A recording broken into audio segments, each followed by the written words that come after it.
San Alfonso María de Ligorio es el patrón de los abogados católicos, de los confesores, de los teólogos morales y de los enfermos de artrosis. Es uno de los doctores de la Iglesia y escribió más de 111 libros. Entre sus obras más conocidas se destacan las Glorias de María, el Tratado de Teología Moral, las visitas al Santísimo Sacramento y la preparación para la muerte, entre muchas otras. Además, fue el fundador de la Congregación del Santísimo Redentor, cuyos miembros son conocidos como redentoristas. Alfonso nació en Marianela, en el Reino de Nápoles, el 27 de septiembre de 1696. Su padre era el marqués de Ligorio, por lo que su familia pertenecía a la más alta nobleza napolitana. Alfonso demostró tener una prodigiosa inteligencia, y siendo todavía un niño, aprendió latín, griego, español y francés. También aprendió música y pintura. A los 12 años comenzó a estudiar Derecho Civil y Canónico en la Universidad de Nápoles y a los 16 se graduó con honores. Se desempeñó como un excelente abogado de gran elocuencia. Todo iba bien en su carrera hasta que en una ocasión, cuando estaba a punto de ganar un caso, los abogados de la parte contraria le hicieron firmar unos documentos amañados, en los que habían introducido algunas trampas legales muy difíciles de detectar. El caso concluyó en que por haber firmado de buena fe, Alfonso terminaba aceptando que se había equivocado. Esta trampa le hizo perder el caso. Alfonso quedó profundamente desalentado y amargado por haber caído en esa trampa y por la perfidia y mala fe de sus colegas. Se encerró en su casa y comenzó a rezar mucho para intentar calmar su angustia y poder perdonar a los malos abogados que le habían tendido la trampa. Animado por las oraciones, sintió que su fe en Dios se renovaba. Entonces decidió asistir a un retiro en el convento de los lazaristas y cuando tenía 26 años recibió la confirmación. Al año siguiente fue a visitar a los enfermos del Hospital de Incurables. Mientras estaba con los enfermos del hospital, sintió un fuerte llamado en su corazón que lo impulsaba a renunciar a la vida mundana para seguir a Cristo.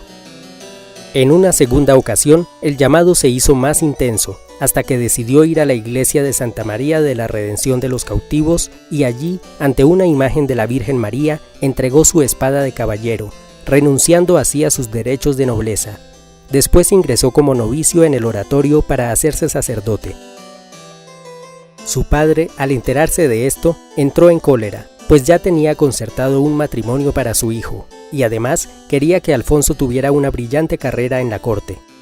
Durante 2 meses le hizo una fuerte oposición a su hijo, hasta que finalmente aceptó que se hiciese sacerdote con la condición de que viviera en su casa. Alfonso recibió el permiso de su director espiritual para vivir en la casa paterna, y allí adelantó sus estudios como seminarista.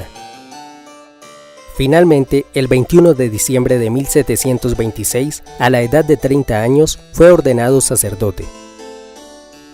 Rápidamente se hizo conocido por la elocuencia y persuasión de sus sermones, y esto lo animó a predicar en todo Nápoles. A diferencia de otros sacerdotes de su época, Alfonso no basaba sus predicaciones en el miedo al infierno o a la eterna condenación. Tampoco estaba de acuerdo con los sermones muy floridos o elaborados, que se hacían difíciles de entender para las gentes sencillas.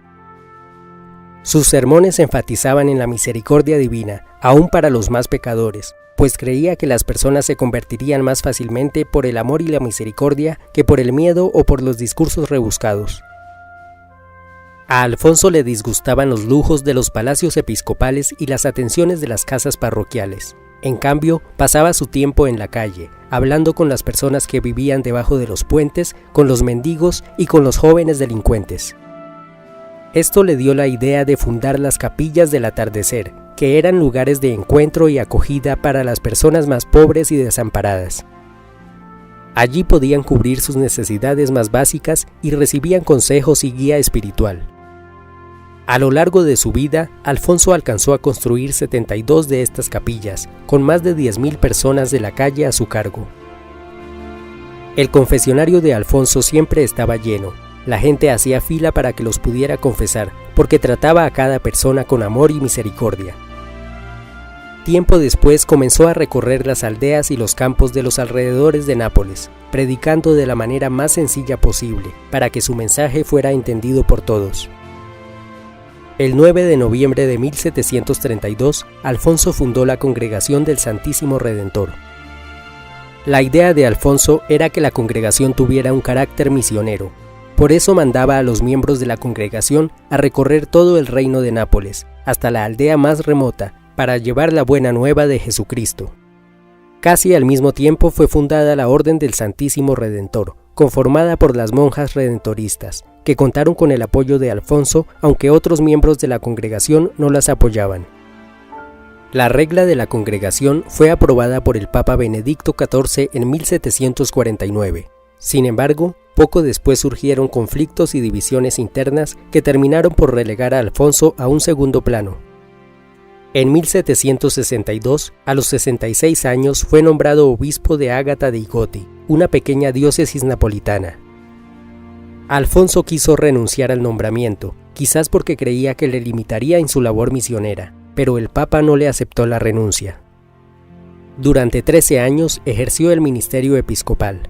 En ese tiempo hizo grandes reformas en la diócesis, sobre todo para mejorar la preparación del clero, pues muchos sacerdotes no ejercían bien su ministerio.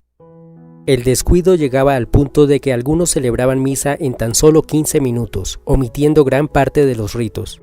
Estos malos sacerdotes fueron duramente sancionados por Alfonso.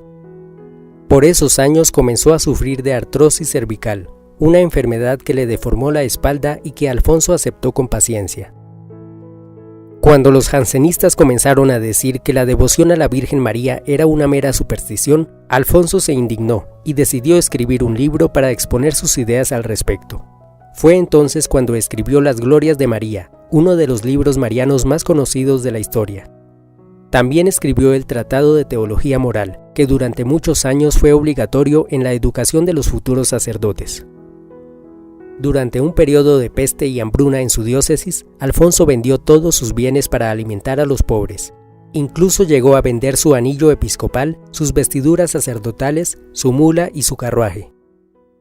En 1775, con 79 años de edad, su salud estaba ya muy deteriorada, y esto le impedía participar en las numerosas ceremonias y visitas pastorales que como obispo tenía la obligación de cumplir.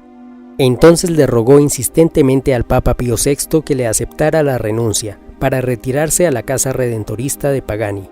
El Papa finalmente aceptó y le permitió el retiro.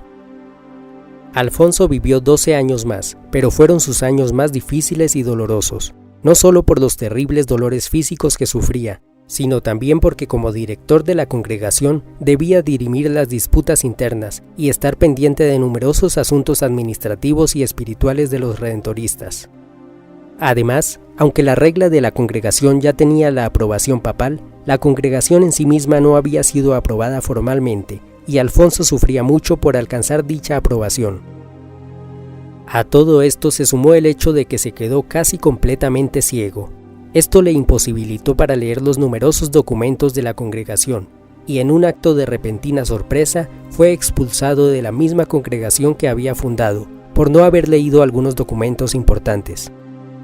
Aunque él intentó defenderse poniendo como atenuante su ceguera y su pésimo estado de salud, los redentoristas no aceptaron su defensa. Tuvo también periodos de prueba en los que sufrió tentaciones contra la fe, pero al final siempre salió más fortalecido. Ofreció sus sufrimientos por sus pecados, y a imitación del santo Job, nunca renegó de Dios por sus penalidades. Por el contrario, se entregó por entero a la voluntad del Señor, sabiendo siempre que esta vida es pasajera, mientras que la vida eterna es la que realmente importa. Su mayor deleite era visitar al Santísimo Sacramento, y no podía vivir sin rezar el Santo Rosario cada día. Luego de mucho sufrimiento y dolor, Alfonso murió el 1 de agosto de 1787, a la edad de 90 años. Poco después de su muerte, cesaron las rencillas en la congregación. Los redentoristas reconocieron los errores e injusticias cometidas con su fundador y obtuvieron la aprobación papal. Esto fue visto como una intercesión del santo ante el cielo por sus hijos redentoristas. San Alfonso María de Ligorio escribió muchas oraciones. Una de las más conocidas es la oración para la comunión espiritual, que dice así: Creo, Jesús mío, que estás real y verdaderamente en el cielo y en el santísimo sacramento del altar. Os amo sobre todas las cosas, y deseo vivamente recibirte dentro de mi alma, pero no pudiendo hacerlo ahora sacramentalmente, venid al menos espiritualmente a mi corazón. Y como si ya os hubiese recibido, os abrazo y me uno del todo a ti. Señor, no permitas que jamás me aparte de ti. Amén.